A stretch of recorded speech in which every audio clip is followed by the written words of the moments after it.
माता की, छत्रपती शिवाजी महाराज की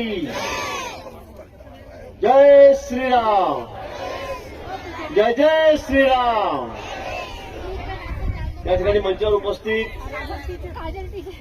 आदरणीय पूजनीय आमचे हरिगिरीजी महाराज, त्र्यंबकेश्वर, नाशिकहून आलेले सर्व साधू संत महंत, सर्व आदरणीय पूजनीय या ठिकाणी उपस्थित आपले आमदार राहुलजी, देवयानीताई, सर्व अधिकारी उपस्थित, सर्व निसर्गप्रेमी वृक्षप्रेमी बंधू भगिनींनो आणि पत्रकार मित्र, आज मला वाटतं आपल्यासाठी अतिशय महत्वाचा दिवस आणि आनंदाचा दिवस आहे.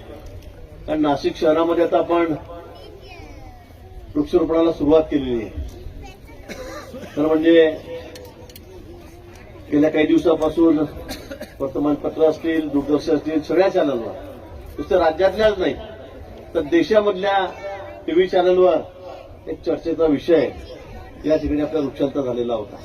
महाराजांनी त्या बाबतीमध्ये वाच्यता या ठिकाणी केलेली आहे आणि आज तर आपण तिथे मोबाईल ऍपच्या या ठिकाणी उद्घाटन केलेलं आहे. याच्या माध्यमातून सुद्धा आपल्याला आता कुठे झाडं लावायची आहेत, काय आपल्याला सांगता येईल. इथे आमची महापालिका आहेत, आमचे कमिशनर आहेत, आमचे सगळे अधिकारी आहेत, ते आपल्याला झाडे देतील, लावून देतील. पण एक निश्चित सांगतो, आपण संकल्प केलेला आहे. मधल्या काळामध्ये सांगितलं की 1700 झाडं काढणार आहे, तेवढे आपण काढणारच नव्हतो. गेल्या वेळी 12 वर्षापूर्वी जेव्हा कुंभमेळा झाला त्यावेळेला जेवढ्या निवासाच्या व्यवस्था आमच्या साधू महंतांच्या तपोवनामध्ये होत्या तेवढ्याच व्यवस्था आम्ही या वेळेला करणार आहोत. मी सांगितलं एक सुद्धा रावटी आम्ही त्या घरी जास्त लावणार नाही. पण गेल्या अनेक वर्षापासून, शेकडो वर्षापासून परंपरा आहे, साधू संतांचा निवास आहे तपोवन, तेवढी व्यवस्था आम्हाला करावीच लागेल.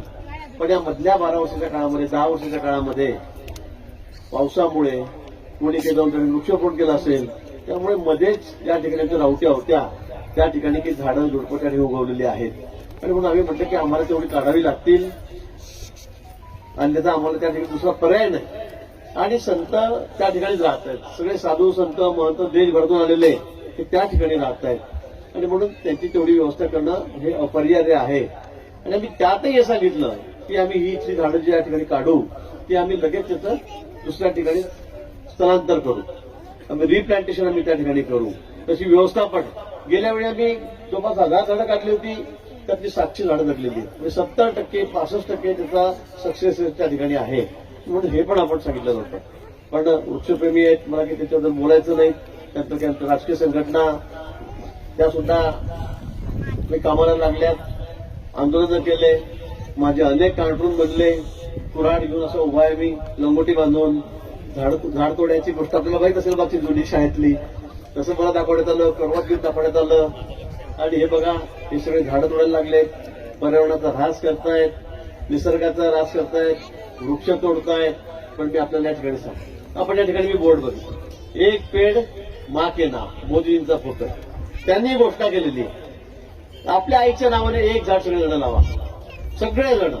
आणि अशा पद्धतीने आपण एक झाड इतक्या लोकांनी जर लावलं, आज 13-14 कोटी लोकसंख्या आपल्या या महाराष्ट्राची आहे, 140 लोकसंख्या ही देशाची आहे. मला वाटतं आम्ही जरा संकल्प पूर्ण केला तर मला असं वाटतं की दुसरं काही करण्याची गरजच नाही. आणि म्हणून इतकं वृक्षावर प्रेम, निसर्गावर प्रेम आमच्या पंतप्रधानांचं या ठिकाणी आहे, आमच्या मुख्यमंत्र्यांचं या ठिकाणी आहे. आणि मग ते कशी परवानगी दिला मला एवढं झाड तोडायला. आणि म्हणून काही ते गैरसमज झालेत, त्यातून काही वृक्षप्रेमी समोर आलेत, मला तिच्यावर काही बोलायचं नाही. पण बोलण्याच्या ओघामध्ये काही जास्त बोललं गेलं. कुंभमेळ्याची गरज काय, हा कुठला प्रश्न आहे. तिथे साधू संत गांजा प्यायला येतात, मला वाटतं हे म्हणणं अतिशय चुकीचं आहे. याला आम्ही मान्य करणार नाही. शेवटी आमची अस्मिता आहे. कुंभमेळा देशामध्ये 3 ठिकाणी आणि त्यातलं सर्वात महत्वाचं स्थान हे या ठिकाणी त्र्यंबकेश्वरचं आहे, नाशिकचंही आहे, प्रयागराजचंही आहे, उज्जैनचं आहे. आणि म्हणून तुम्ही अशा पद्धतीने काही टिका टिप्पणी करू नका. मी त्यांना आधीच विनंती केली, तुम्ही झाडांची जातात तर समजा 500 झाडं खराब होतील, जातील 500 झाडं, पण 500 झाडाच्या बदल्यामध्ये मी 15,000 झाडं लावतोय. अजून काय पाहिजे. आणि झाडं तुम्ही बघतात, त्यांनी सांगितलं की नुसते झाडं लावतात छोटे छोटे 2-2 फुटाचे 1-1 फुटाचे, पुढच्या वर्षी दिसत नाही. आता यातलं एकही झाड 15,000 झाडामधलं एकही झाड मरणार नाही, एकही झाड. 100% सगळी जी झाडं आहेत ती सगळी आम्ही जगवणार आहोत. त्यातलं एकही झाड मिळालेलं असेल तर मला सांगा. आम्ही 200-500 झाड एक्स्ट्रा ठेवू. कदाचित काही धक्क्याने येणाऱ्या ट्रान्सपोर्टिंगमध्ये शेखरजींनी या ठिकाणी सांगितलं की 1300 किलोमीटर झाडातले मी लगेच त्या दिवशी कार्यक्रम संपला, आमचा इलेक्शन झालं, मतदान झालं, 6 वाजता 5:30 वाजता आला आणि मी 7 वाजेचं विमान घेतलं. जळगावचं हैदराबाद विमान होतं, त्यात बसलो, हैदराबादला गेलो. तिथून 400-500 किलोमीटर पुढे त्या ठिकाणी राजमुद्रीला गेलो. तिथे दुसऱ्या दिवशी दिवसभर थांबवून सगळी झाडं सिलेक्ट केली, ती बाजूला काढली आणि ती झाड लगेच या ठिकाणी यायला सुरुवात झाली. आता आमची 2000 झाडं आलेली आहेत. दररोज एका दिवसात 2-2 ट्रक या ठिकाणी येतील. एका ट्रकमध्ये फक्त 300-350 झाडं बसतात. मोठी झाडं आहेत. 1300 किलोमीटरचा प्रवास त्याचा या ठिकाणी आहे. आणि म्हणून मी सांगितलं की 15,000 झाडं लावल्याशिवाय आम्ही स्वस्त पडणार नाही. आणि आम्ही जेव्हा झाडं लावू तुमचं समाधान होईल. आणि माझं एकट्याचं काम नाहीये, हे प्रशासनाचं काम नाहीये, हे आमच्या सगळ्या नाशिकरांची जबाबदारी आहे. सर्वात महत्वाचं आहे तुमची आमची जबाबदारी आहे. ही फक्त सरकार म्हणून होणार नाही, मंत्री म्हणून माझी होणार नाही, कुठल्या कोणाची एक वैयक्तिक जबाबदारी नाही, तर ही आमच्या नाशिकरांची जबाबदारी. कारण या नाशिक भूमीचं एक वेगळं महात्म्य आहे, एक वेगळं महत्व या भूमीचं आहे. ही सगळीच आहे. म्हणजे इथे काय नाही. महाराजांनी सांगितलं प्रभू श्रीरामचंद्राच्या पदस्पर्शाने पुरीत झालेली भूमी आहे. आणि म्हणून मी तिचं संवर्धन, तिची जोपासना ही तशीच झाली पाहिजे. तिथलं पर्यावरण कसं सांभाळता आलं पाहिजे. आणि आजकाल तर आपण बघितलं असेल राज्यभरात देशभरात मी मिलिटरीचे अनेक लोक बघतो, ते राहायला रिटायर्डच्या लाईफमध्ये इथे येतात. रिटायर झाले की घर कुठे करायचं आहे तर नाशिकमध्ये. आता दुसरा नंबर ते पुण्याला देत आहे. आणि इतकं सुंदर वातावरण आमच्या या ठिकाणी आहे, इतकं हिरवळ आमची या ठिकाणी आहे. आणि अशा ठिकाणी त्याचं जतन झालं पाहिजे या मताचे आम्ही आहोत. मी जास्त वेळ घेणार नाही, ऊन तापतंय, उशीर खूप झालेला आहे. दुसरे कार्यक्रम 7-8 कार्यक्रम आमच्या ठिकाणी आहेत. पण मी आपल्याला या ठिकाणी आश्वासित करायला आलो आहे की 15,000 झाडं आम्ही पूर्ण लावू. या उपर मी सांगेल अजूनही पण जागा असेल, आपल्याला वाटेल इथे 2,000 झाडं लागले पाहिजे, 5,000 तुम्ही 15,000 करा, 20,000 करा, 25,000 झाडं करा. आणि याच उंचीची 15 फुटाच्या पर्यंतची, 15 फुटाच्या वरची झाडाचा तुम्ही बघा सगळी झाडं, ती 15 फुटाच्या वरची झाडं आहे, ही आम्ही त्या ठिकाणी लावायला तयार आहोत. एकही झाडं मी तुम्ही फोड देणार नाही. मी सांगितलं सगळ्या जागा शोधा.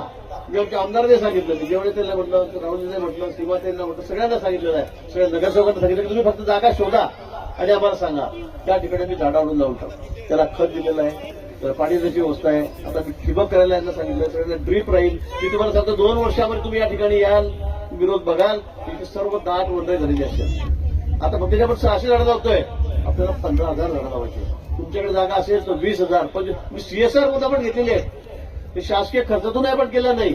मी काही उद्योगपतींना विनंती केली, त्यांना म्हणजे डायरेक्ट चेक तुम्ही त्या ठिकाणचा द्या मला, आम्ही तेवढं झाडं या ठिकाणी आणतो. आणि पूर्ण पारदर्शकता याच्यामध्ये आहे. अनेक ठिकाणी आपण बघता टीव्हीवर दाखवलं तर मागच्या वर्षी 2 लाख झाडं लावले, 200 शिल्लक राहिले नाही. हे वर्षानुवर्षे चालत आलेलं आहे. सरकार कुणाचंही हो, तर आम्ही पण बघतोय एकाच खड्ड्यामध्ये आम्ही 5-5, 10 वर्ष तिथेच झाड लावतो. आता लावलं, एवढं रोपटं लावलं, पुढच्या वर्षी भाऊ वृक्षारोपण करायचं, चला तेच खड्डा, तीच जागा, असं होतं कामाने. आणि म्हणून मी सांगितलं की 15, 20, 10 फुटाच्या वरची सगळी झाडं मी या ठिकाणी आणू. यातलं एकही झाड मरून देणार नाही. आणि नाशिक शहर, जोपर्यंत नाशिक शहरातले नागरिकता बस म्हणत नाही तोपर्यंत मी झाडं लावत नाही. मी ठरवलेलं आहे. तुम्ही सांगा मला किंवा भाऊ तर बस झालं, हवा जास्त यायला लागली, थंडी जास्त वाजायला लागली, तोपर्यंत मी थांबणार नाही. मी आपल्याला विवचन देतो. पण विनाकारण आमच्यावर आरोप करू नका. ही जागा उद्योजकाच्या घशात घालायची तपोवनाची, कोण करणार एवढं मोठं पाप? शक्य वाटतंय का तुम्हाला? मागच्या कुंभमेळ्यामध्ये सुद्धा 12 वर्षापूर्वी मी माझं काम बघितलेलं आहे की काय केलं. प्रशासन काय, देवेंद्र त्यावेळेला मुख्यमंत्री होते, त्यांची भूमिका आहे नाशिक शहराबद्दल किती आहे, त्यांचं प्रेम किती आहे नाशिक शहराबद्दल, आपल्या सर्वांना कल्पना आहे. पण अशा उद्योग मी माझ्या आयुष्यामध्ये केलेली नाही, पुढे कधी करणार नाही. पण मी आपल्याला ठिकाणी पुन्हा सांगेल, आश्वासन देईल की तुमच्या सगळ्यांच्या सहकार्याने अनेक लोकांनी या ठिकाणी सहकार्य केले. ते सगळे आमचे साधू संत महंत आमदार त्यांचे आशीर्वाद आहेत, ते सगळे आमच्या सोबत आहेत. त्यांना सुद्धा निसर्गाचा असा राग झालेला बघवणार नाही आणि ते सुद्धा सोबत आहेत. त्याच्याबरोबर सामाजिक सेवाभावी संस्थांचा सहभाग या ठिकाणी आहे. 13 आखाड्याचे प्रमुख आहे, महामंडेश्वर मंत स्वामी समर्थ सेवा केंद्र, जगद्गुरू नरेंद्रचंद्र महाराज संस्थान, अण्णासाहेब धर्माधिकारी प्रतिष्ठान आहे, art of living, ISKCON, Swaminarayan संस्था, असंख्य सामाजिक संस्था त्या ठिकाणी एकत्र आलेल्या आहेत. आणि त्याचबरोबर या उपक्रमासाठी नाशिकमधल्या अनेक सामाजिक संस्था संघटनांनी पुढाकार घेतला आहे. आणि म्हणून त्याच्यामध्ये सगळ्यात आनंदाची बाब की यामध्ये क्रीडाही आहे, आयमा निमा आहे, नरडको आहे, पर्यावरण गतिविधी, सायकलिस्ट असोसिएशन, संघटनाचे पदाधिकारी, मुक्त विद्यापीठ, गोदावरी सेवा समिती, अशा असंख्य सामाजिक संस्था आहेत, रोटरी आहेत, लायन्स क्लब आहे, या सगळ्यांनी या ठिकाणून या चळवळीमध्ये सहभाग केलेला आहे. आणि मी ते सांगेन की हे एकट्यांचं आमचं काम नाही, हे आपलं सगळ्यांचं काम आहे. हे शहर आपलं आहे, या शहराला स्वच्छ करायचं आहे, सुंदर करायचं आहे, सुरक्षित करायचं आहे. त्यासाठी ही जबाबदारी सगळ्यांची आपली, नुसती प्रशासनाची नाही. तर आपण सगळ्या मिळून त्या नाशिक शहरामध्ये 15,000 20,000 तुम्ही सांगाल तेवढे झाडं लावण्याची जबाबदारी माझी आहे, माननीय देवेंद्रजींची आहे, आपल्या सरकारची आहे, इथलं प्रशासन आहे, इथलं महापालिका आहे, इथल्या कमिशनर आहेत, कलेक्टर आहेत, आमचे प्राधिकरणाचे प्रमुख आहेत, जयरामजी आहेत, त्या ठिकाणी शेखरजी आहेत, त्या ठिकाणी आयुष प्रसाद या ठिकाणी आहेत, त्याबरोबर आमच्या कमिशनर खत्री त्या ठिकाणी या ठिकाणी आहेत, मनीषा खत्री या ठिकाणी आहेत, सर्व त्यांचे सहकारी ते सगळे याच्यामध्ये सहभागी आहेत. आणि आपण सगळे मिळून आपले लोकप्रतिनिधी आहेत त्यांच्या सहकार्याने आपण या ठिकाणी नाशिक शहराचा त्या 2 वर्षामध्ये म्हणजे याला मोठे व्हायला 2 वर्ष लागतील, याला ड्रीप करणार खतं देतो आपण, शेणखत खाली टाकलेलं आहे. त्यामुळे मला आता 2 वर्षामध्ये याची वृक्ष होतील, मोठी झाडे या ठिकाणी ही 5-5 वर्षी झाडे ऑलरेडी या कुंडीत लावली झाडे 5-5 वर्षाची जुनी आहेत. आणि आता ती त्यांना कुठच्या मुळ्यांना कुठल्या वाटा मिळतील, जमीन मिळेल, खत मिळेल, पाणी मिळेल. आणि त्यावेळेला बघा तुम्ही 2 वर्षामध्ये इथलं सगळं चित्र बदललेलं असेल. त्यासाठी सगळ्यांचं आपलं सहकार्य, आशीर्वाद हे या ठिकाणी अपेक्षित आहे. यावेळेचा कुंभ आपल्याला एक आगळा वेगळा कुंभ करायचा. गेल्या वेळी 12 वर्षापूर्वी आपण अतिशय स्वच्छ, सुंदर आणि सुरक्षित कुंभ केला. आपण अमेरिकेला बोलवलं, बॉस्टनला बोलवलं होतं. 7 दिवस त्या ठिकाणी या विषयावर चर्चा झाली की तो कसं तुम्ही मॅनेज केलं. एकही कॅज्युअलिटी नाही, एकही मिसिंग नाही, कुठेच घातपात नाही, लोटालोटी नाही, चेंगराचेंगरी नाही. कारण कुंभमेळ्याचा इतिहास म्हणजे आपण जर बघितला तर अनेक ठिकाणी गर्दीचे रेकॉर्ड तुटतात. यावेळेला प्रयागराजला सुद्धा एवढी व्यवस्था त्या ठिकाणी केली, पण तरी सुद्धा अनेक लोकांचे प्राण त्या ठिकाणी गेले, चेंगराचेंगरी केले, लोटालोटी केले, रेल्वे स्टेशनवर गेले. मला वाटतं त्या दृष्टीने मागचा कुंभ आपला झाला अतिशय सुरक्षित होता. कोणाला खर्चटलं सुद्धा नाही एवढी गर्दी असून, कोणाचा जीव सुद्धा गेला नाही, प्राण सुद्धा गेले. त्याच्या आधीच्या कुंभामध्ये अनेक लोकांचे चेंगराचेंगरीमध्ये नाशिकमध्येच प्राण गेले होते, ते मृत्युमुखी पडले होते भाविकांनी. आणि म्हणून आता यावेळेला सुद्धा गेल्या वर्षासारखाच 12 वर्षापूर्वी आपण कुंभ केला, सुरक्षित केला, तोच कुंभ, तसाच कुंभ, त्यापेक्षा चांगला कुंभ करता. ऍडव्हान्स सगळी टेक्नॉलॉजी आलेली आहे, डिजिटल आहे, कॅमेरे आलेले आहेत, सगळ्या ठिकाणी आपण कंट्रोल करत आहे, याचा वापर आपण करतोय. आणि हा वापर करून आपल्याला हा कुंभ अतिशय सुरक्षित करायचा आहे, स्वच्छ करायचा आहे, सुंदर करायचा आहे. त्यासाठी सगळे साधू संत महंत या ठिकाणी बसले, त्यांचे आशीर्वाद आपल्याला आहेतच. पण नाशिककर म्हणून आपली जबाबदारी आहे. आणि मी पुढे जाऊन सांगेल की उन्हाकरण आपली काही बदनामी होईल देशभरामध्ये, असं कोणी करू नये. तुम्हाला काही शंका आहे, कुशंका आहे, प्रशासनाला भेटा, अधिकाऱ्यांना भेटा, आम्हाला विचारा. पण काहीतरी आम्ही नाशिकचं सगळं काहीतरी बट्ट्यामुळे करतोय, काहीतरी अपरित करतोय, काहीतरी वेगळं करतोय, असा प्रचार प्रसार कुणी करू नका, कुणी करू नका. शेवटी सगळ्यांच्या धार्मिक भावना आहेत, त्याही दुखावल्या जातात. काही गुडवर मंडळी येते, काही काही बोलते, साधू येतात, काय करतात, गांजा पितात, तुम्ही गांजा ठेवलं का, कोणी येणार नाही, हे काही मला योग्य वाटत नाही. असं बोलणं अतिशय चुकीचं आहे. आम्ही सहिष्णू आहोत, त्याचा अर्थ असा नाही की कोणी येऊन काही आमच्या एवढ्या मोठं, सगळ्यात मोठं धार्मिक काम आहे आमच्या सगळे राज्यातलं, मोठं काम, मोठं कार्य आहे. कोट्यावधी लोक या ठिकाणी येणार आहे, मागच्या वेळेपेक्षा तिप्पट चौपट त्या ठिकाणी भाविक येणार आहे. आणि तुम्ही जर अशा पद्धतीने साधू संत म्हणतो अवमान करत असाल तर ते सुद्धा खपवून घेतलं जाणार नाही, खपवून घेतलं जाणार. आणि म्हणून माझी त्यांनाही विनंती आहे की तुम्हाला जे अपेक्षित आहे त्यापेक्षा 10 पट आम्ही चांगलं काम करतो, 10 पट जास्त झाडं आम्ही त्या ठिकाणी लावतो आणि त्याच्याने आपलं समाधान होईल याची मला खात्री आहे. नाशिककरांचं समाधान होईल, त्यानंतरच आम्ही त्या ठिकाणी रोपटे जे आहेत ती सुद्धा काढायला सुरुवात करू. मी हे सांगितलेलं आहे. आम्हाला ती काही नाही की बघा आम्ही लावून टाकतो 2-3 हजार झाडं आणि आता आम्ही तेही करणार नाही. तुमचं जेव्हा सगळ्यांचं समाधान होईल की खरंच सगळ्या उपासनाला झाडं लागलेली आहेत, मोठी मोठी 5-5 वर्षी झाडं लागलेली आहेत, त्याच वेळेला आपण त्या कामाला सुरुवात करू. पण आपल्याकडे वेळही कमी आहे, आपल्याला सगळ्या व्यवस्था करायच्या आहेत. हजारो कोटीचे टेंडर आपण काढले, त्याला 7,000 कोटीचं टेंडर काल परवा त्या ठिकाणी रिंग रोडचं निघालंय. त्यामुळे सगळं नाशिक शहराचं चित्र बदलणार आहे. अनेक कामं आहेत, अनेक कामं आहेत. त्यामुळे तुमच्या सभेच्या वेळेला आपण कालिदास सभागृहामध्ये आपण त्या ठिकाणी बोलणार आहोत, त्यावेळेला मी पुन्हा सगळ्या गोष्टी त्या ठिकाणी होईल. पण आज आपण एवढ्या मोठ्या संख्येमध्ये या ठिकाणी आलात, सगळे साधू संत महंत या ठिकाणी मला आशीर्वाद द्यासाठी या ठिकाणी आलेत, त्याबद्दल त्यांचे आणि आपले मनापासून त्या ठिकाणी आभार व्यक्त करतो. पुन्हा सांगेल की हा कुंभ तुमचा आमचा सर्वांचा आहे, सर्वांनी या ठिकाणी हातभार लावायचा आहे. कुठेही नाशिक शहराची एवढ्या धार्मिक कार्यक्रमाची बदनामी होईल असं कोणीही वागू नये, करू नये. सोशल मीडियावर त्याचं फार प्रसिद्धी वेगळ्यावाकडी पद्धतीने, चुकीच्या पद्धतीने ती करू नये एवढीच विनंती मी आपल्या या ठिकाणी करतो आणि थांबतो. जय हिंद, जय महाराष्ट्र, जय श्रीराम.